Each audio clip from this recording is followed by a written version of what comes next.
नमस्कार दोस्तों, मैं भोज कुमार पटेल आप सभी का स्वागत करता हूं एबीएस क्लासेस चैनल पे। आज हम लोग देखने जा रहे हैं छत्तीसगढ़ के अफवाह तंत्र को। इससे पहले भी मैं छत्तीसगढ़ के अफवाह तंत्र में महानदी अफवाह तंत्र का वीडियो बना चुका हूं। अगर आप लोग वो वीडियो नहीं देखे हैं तो आप डिस्क्रिप्शन बॉक्स में जाइए, वहां आपको इसका लिंक मिल जाएगा। साथ ही आप लोग मेरे चैनल को सब्सक्राइब कर लीजिए और बेल आइकॉन को भी दबा लीजिए ताकि आपको मेरे नए वीडियोस का नोटिफिकेशन जल्द से जल्द प्राप्त हो सके और आप एसीएफ की तैयारी कंटिन्यू कर सकें।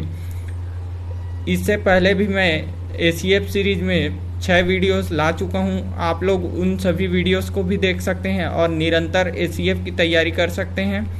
अगर आपको मेरा चैनल पसंद आता है तो चैनल को सब्सक्राइब जरूर कर लीजिएगा। साथ ही आप लोग वीडियो अगर पसंद आए तो वीडियो को शेयर जरूर कर दीजिएगा।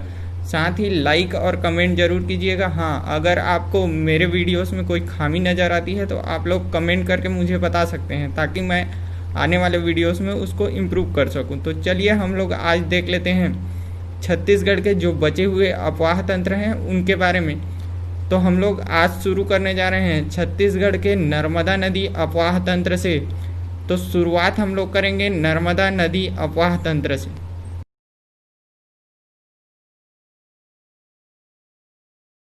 चलिए तो देखते हैं नर्मदा नदी अफवाह तंत्र। नर्मदा नदी अफवाह तंत्र राज्य का लगभग 800 वर्ग किलोमीटर क्षेत्र को कवर करता है, ठीक, जो कि राज्य के कुल भाग का 0.55% है, ठीक।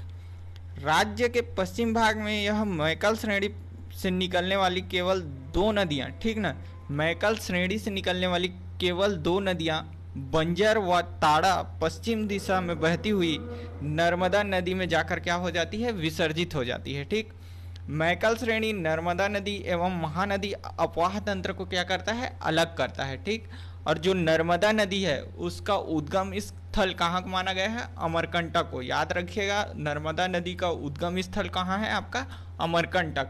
और इसमें छत्तीसगढ़ की केवल 2 नदियाँ शामिल होती हैं। पहला तो हो गया आपका बंजर और दूसरा है आपका ताड़ा। याद रखिएगा, बंजर और ताड़ा, ठीक।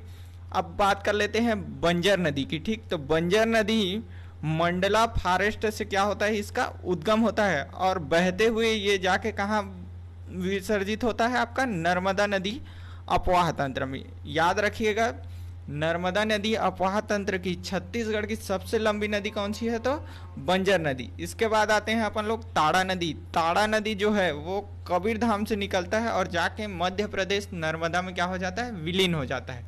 इसके बाद हम लोग एक और छोटा अफवाह तंत्र का बात कर लेते हैं जो आपको पूर्व दिशा में दिख रहा होगा, ब्रह्मणी नदी, ठीक। अब ब्रह्मणी नदी अफवाह तंत्र में केवल एक नदी आता है छत्तीसगढ़ का, वो है आपका कौन सा, शंख नदी। याद रखिएगा, ब्रह्मणी नदी में कौन सा एकमात्र नदी जाके मिलता है छत्तीसगढ़ का, तो शंख नदी। इसका उद्गम कहाँ से होता है, आपका जसपुर से होता है, ठीक। शंख नदी का उद्गम कहाँ से होता है, जसपुर, और यह जसपुर से जाके कहाँ मिल जाती है, आपकी ब्रह्मणी नदी में, ठीक। अब बात कर लेते हैं सोनगंगा अफवाह तंत्र की, ठीक। यह राज्य की तीसरी बड़ी अफवाह तंत्र है, ठीक। पहला में आपका कौन सा आता है, महानदी आता है, दूसरा में आपका आता है गोदावरी नदी अफवाह तंत्र, और तीसरा में जो आता है वह है सोनगंगा अफवाह तंत्र। याद रखिएगा, तीसरी सबसे बड़ी अफवाह तंत्र कौन सी है, सोनगंगा अफवाह तंत्र। देखिए, सोन नदी का उद्गम कहाँ से होता है, सोन नदी का उद्गम भी अमरकंटक को ही माना गया है, ठीक। याद रखिएगा, इस मैप में थोड़ा सा कंफ्यूजन क्रिएट हो सकता है, ठीक। तो इसमें याद रखिएगा कहाँ से होता है आपका सोन नदी का उद्गम, अमरकंटक से ही माना गया है। लेकिन आगे जब इसका देखते हैं तो ये बंजारी पहाड़ी पेंड्रा रोड तहसील से निकलता हुआ प्रतीत होता है, ठीक। यहाँ से जाते हुए अमरकंटक से होते हुए ये कहाँ जाके मिलता है, आपका उत्तर प्रदेश में। आपका कहाँ किस में मिलता है, उत्तर प्रदेश में जाके आपका गंगा नदी में मिल जाता है। याद रखिएगा, गंगा नदी में मिल जाता है, ठीक। अब इस नदी अफवाह तंत्र यानी सोनगंगा अफवाह तंत्र के अंतर्गत छत्तीसगढ़ की मुख्य रूप से 5 बड़ी नदियां आती हैं, ठीक। अब इसमें 5 बड़ी नदियों में कौन कौन सी आपकी नदी हैं, तो पहला जो नदी आता है आपका वह है बनास नदी, ठीक। अब ये जो बनास नदी है उसका उद्गम कहाँ से होता है, आपका कोरिया जिले से होता है, ठीक। कहाँ से होता है बनास नदी का उद्गम, कोरिया जिले से होता है, ठीक। उसके बाद अगला जो आता है इसका, ठीक, अगला जो नदी आता है वो आता है नेउर नदी, ठीक। नेउर नदी ये भी कहाँ से निकलती है आपकी, नेउर नदी। नेउर नदी जो है वो भी आपका निकलता है कोरिया जिला से, ठीक। और कोरिया से होते हुए ये कहाँ जाता है आपका, मध्य प्रदेश में, और मध्य प्रदेश में जाके कहाँ मिल जाता है आपका, सोन नदी में मिल जाता है, ठीक। उसके बाद अगला जो नदी आता है वो है आपका गोपद नदी, ठीक। याद रखिएगा कौन सा नदी आता है, गोपद नदी। और ये जो गोपद नदी है ये भी कहाँ से निकलता है आपका, कोरिया से निकलता है, ठीक। गोपद नदी भी कहाँ से निकलता है, कोरिया से, ठीक। इसके बाद अगला जो नदी आता है वो है आपका रिहंद नदी। रिहंद नदी को ही क्या बोला जाता है आपका, प्राचीन काल में इसका नाम क्या था, रेंड। अब इसी नदी का वर्तमान में जो सहायक नदी है उसका नाम भी क्या है आपका, रेंड नदी है, ठीक। याद रखिएगा रिहंद का जो उद्गम स्थल है, ठीक, वह है आपका छुरी मित्रिंगा के पहाड़ी। और ये पहाड़ी का मैं पहले ही लोकेशन आपको बता चुका हूँ, ठीक। तो छुरी मित्रिंगा की पहाड़ी सरगुजा से इसका क्या होता है, उद्गम होता है, ठीक। और विसर्जन कहाँ होता है, तो सोन नदी यूपी में, ठीक। और इसी नदी में आपका रिहंद बांध बना हुआ है, ठीक। एक दो बार पूछा है, उत्तर प्रदेश में रिहंद बांध इसी नदी पर बना हुआ है, ठीक। अब बात कर लेते हैं इसकी लंबाई की, ठीक। तो रिहंद की जो लंबाई है वह है आपका 145 किलोमीटर, ठीक। अब याद रखिएगा यह सोनगंगा अफवाह तंत्र की सबसे लंबी नदी है, ठीक। सोनगंगा अफवाह तंत्र की सबसे लंबी नदी कौन सी है आपकी, रिहंद नदी है, ठीक। इसका जो अफवाह क्षेत्र है, ठीक, इसका जो अफवाह क्षेत्र है वह है सरगुजा, बलरामपुर और सूरजपुर। आपको मैप में दिख रहा होगा बलरामपुर, सूरजपुर, ठीक। सरगुजा, बलरामपुर और सूरजपुर, ठीक। वो कोना वाला पार्ट जाता है कहाँ से, बलरामपुर से, ठीक। और इसे रिहंद नदी को क्या बोला गया है आपका, सरगुजा की जीवन रेखा बोला जाता है, ठीक। रिहंद नदी को ही सरगुजा की क्या बोला जाता है, जीवन रेखा, ठीक। अब इसका जो सहायक नदी है, इसका दो सहायक नदी है। एक तो महान है जिसका उद्गम होता है आपका सरगुजा से ही, दूसरा है मोरनी, ठीक। मोरनी का उद्गम होता है आपका बलरामपुर से, ठीक। याद रखिएगा ये दोनों इसकी क्या है, सहायक नदी हैं। इसकी और भी सहायक नदियां हैं, ठीक। इसका सहायक नदी लोगों को याद कर लीजिएगा क्योंकि बार बार एग्जाम में इसके सहायक नदियों को पूछा गया है, ठीक। तो इसकी दो सहायक नदियां मैं आपको बता चुका हूं, पहला तो है मोरनी, दूसरा है महान।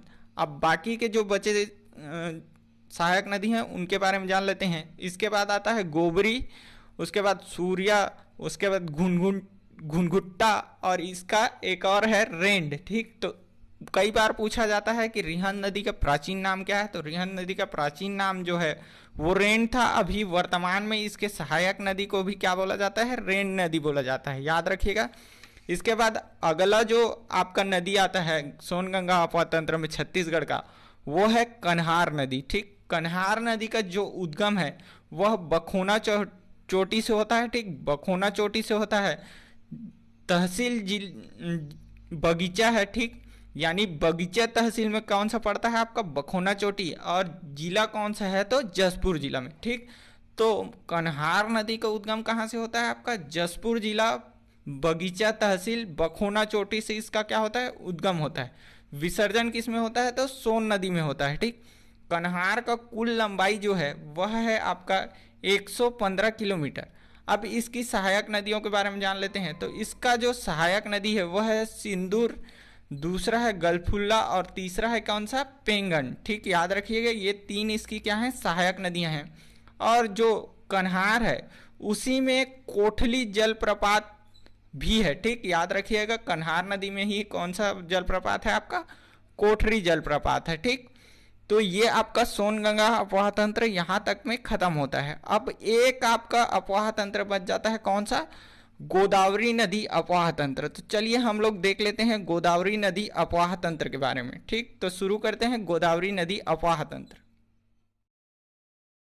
अब देखते हैं गोदावरी नदी अफवाह तंत्र, ठीक। जो गोदावरी नदी अफवाह तंत्र है वह छत्तीसगढ़ के दक्षिणतम भाग में है, ठीक। याद रखिएगा छत्तीसगढ़ के दक्षिण में जितनी भी नदियां हैं वो सभी जाके किस में मिलती हैं, गोदावरी नदी में। इसलिए वो वाला क्षेत्र किसके अंतर्गत आता है, गोदावरी नदी अफवाह तंत्र के अंतर्गत, ठीक।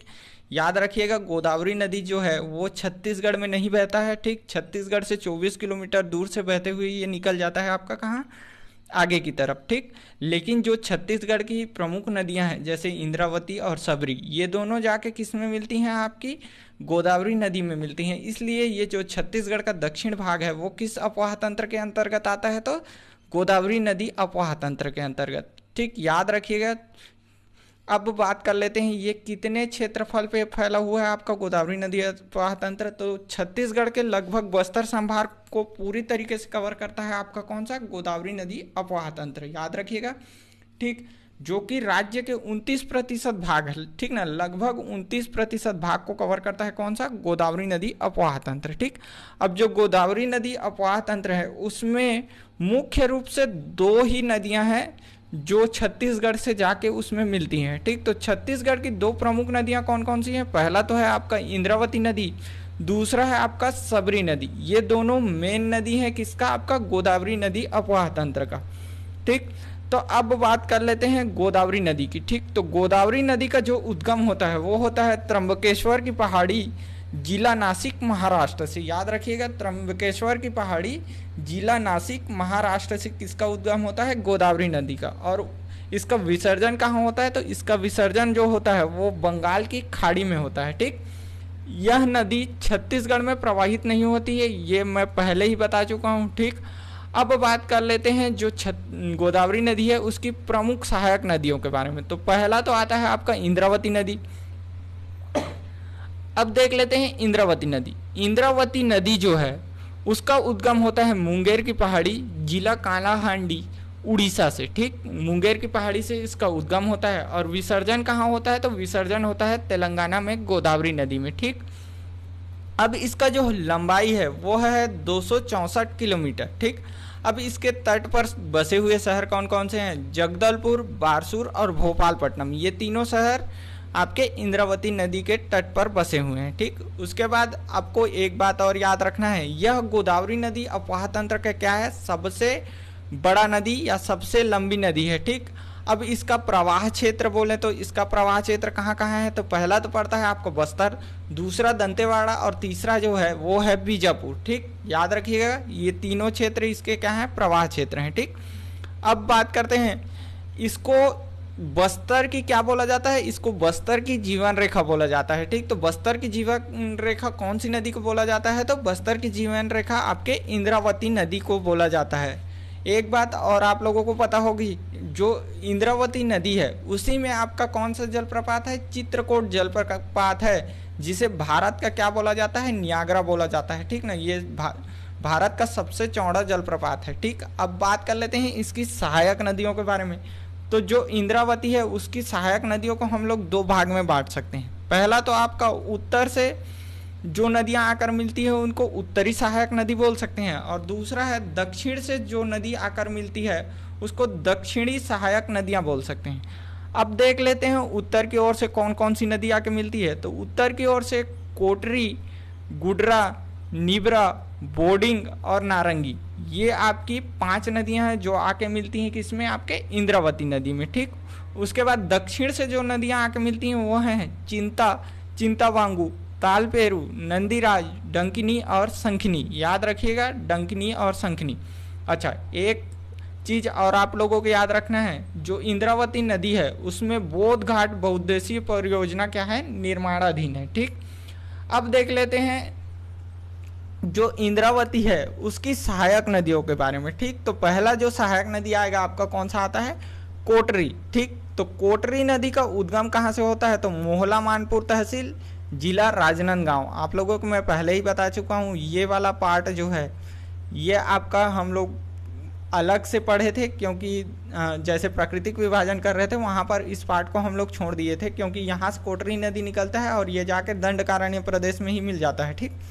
तो याद रखिएगा इसका उद्गम कहाँ से होता है, मोहला मानपुर तहसील, ठीक। इसका विसर्जन जो है वह बीजापुर में इंद्रावती नदी में होता है, ठीक। अब इसका लंबाई जो है वो लगभग 135 किलोमीटर है।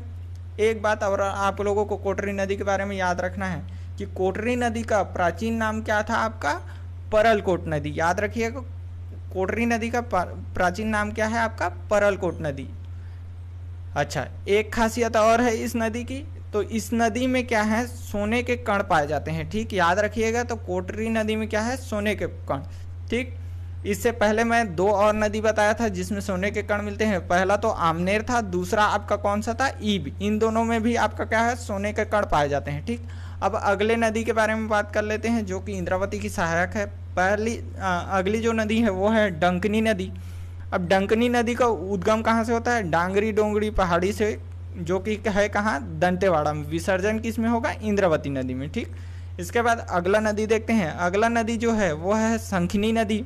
और शंखनी नदी का उद्गम कहाँ से होता है, बैलाडीला की पहाड़ी नंदीराज शिखर से क्या होता है, इसका उद्गम होता है, जो कि कहाँ है आपका, दंतेवाड़ा में है। याद रखिएगा, शंखनी नदी का उद्गम कहाँ से होता है, बैलाडीला पहाड़ी नंदीराज शिखर दंतेवाड़ा से। ठीक, यह राज्य की सबसे प्रदूषित नदी है। ठीक, याद रखिएगा इसको भी, शंखनी नदी जो है वह राज्य की सबसे अधिक प्रदूषित नदी है। ठीक, और एक बात आपको और याद रखना है, जो दंतेवाड़ा शहर है, याद रखिएगा दंतेवाड़ा शहर डंकिनी और शंखनी के संगम पर बसा हुआ है। ठीक, डंकिनी नदी और शंखनी नदी के संगम पर कौन सा शहर बसा हुआ है, तो आपका दंतेवाड़ा। ठीक, उसके बाद अगला जो नदी आता है वो है नारंगी। ठीक, नारंगी नदी का उद्गम जो होता है माकड़ी नामक स्थान से होता है, जो कि कौन से जिले में पड़ता है, आपका कोंडा गांव में पड़ता है। ठीक, और इसका जो विसर्जन है वह इंद्रावती नदी में होता है। ठीक, माकड़ी से इसका क्या होता है, आपका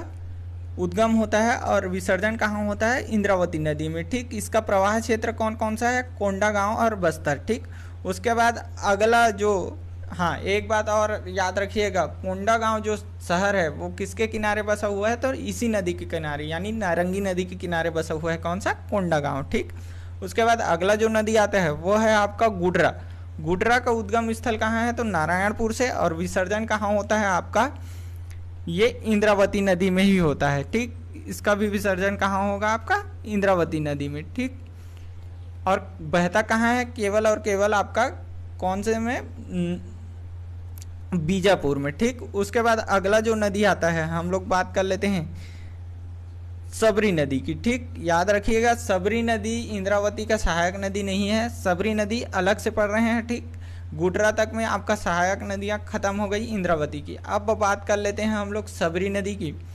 देखिए, सबरी नदी का उद्गम जो है कोरापुट इलाके से होता है, जो कि पड़ता है उड़ीसा में। ठीक, कोरापुट जिला है, वहाँ से होता है किसका उद्गम, सबरी नदी का। ठीक, विसर्जन किस में होता है, तो गोदावरी नदी में। याद रखिएगा, इसको इंद्रावती में मत ठूस दीजिएगा, ये कहाँ जाता है, आपका गोदावरी में जाके मिलता है। ठीक, और इसका जो लंबाई है लगभग 173 किलोमीटर है। और इसकी जो सहायक नदियां हैं, याद रखिएगा 2 सहायक नदियां हैं, कौन कौन सा, कांगेर और मालेंगर। ठीक, कौन कौन सा, कांगेर और मालेंगर, याद रखिएगा ये दोनों इसकी क्या है, सहायक नदियां हैं। साथ ही मुनगा बहार भी इसकी एक क्या है, सहायक नदी है। एक बात और याद रखना है सबरी के बारे में, यह एकमात्र ऐसा नदी है जिसमें छत्तीसगढ़ में जल परिवहन सुविधा उपलब्ध है। याद रखिएगा, इसी नदी में एकमात्र है जो छत्तीसगढ़ का यह एकमात्र नदी है जिसमें जल परिवहन सुविधा उपलब्ध है। ठीक, और इसके बालू में भी सोने के कण मिलते हैं। ठीक, और इस सबरी नदी का प्राचीन नाम जो था वो था कोलाब नदी। याद रखिएगा, इसका प्राचीन नाम क्या था, आपका कोलाब नदी। ठीक, और जो मुनगा बहार नदी है, इसका सहायक नदी मुनगा बहार नदी में आपका तीरथगढ़ जलप्रपात है। याद रखिएगा, मुनगा बहार नदी है आपका किसका सहायक नदी है, तो सबरी का। और इसी के सहायक नदी में आपका कौन सा मिलता है, तो तीरथगढ़ जलप्रपात इसी के सहायक नदी मुनगा बहार में स्थित है। ठीक, अब मुनगा बहार कौन से जिला के अंतर्गत आता है, तो ये आता है बस्तर। याद रखिएगा। ठीक, ये जो मुनगा बहार नदी है और तीरथगढ़ जलप्रपात है, ये दोनों कहाँ पड़ता है, आपका बस्तर जिला में पड़ता है। तो चलिए, ये आप लोगों का जो सहायक नदी था वो ख़त्म हुआ। अब यहाँ से हम लोगों का जो अपवाह तंत्र है या जल संसाधन वाला चैप्टर है वो समाप्त होता है। होप आप लोगों को यह वीडियो पसंद आया होगा। वीडियो पसंद आया हो तो चैनल को लाइक, शेयर और सब्सक्राइब जरूर कीजिएगा। साथ ही वीडियो को दूसरे लोगों तक भी पहुंचाइए और चैनल को सब्सक्राइब करने के लिए उन्हें भी प्रेरित कीजिए, ताकि आगे जो भी वीडियोस आएंगे उनका नोटिफिकेशन आप तक पहुंच सके। तो इस वीडियो को यहीं पर ख़त्म करते हैं और आगे हम लोग देखेंगे जो इसमें नदी परियोजनाएं हैं उन सब के बारे में अलग से। तो इस वीडियो को यहीं समाप्त करते हैं। धन्यवाद।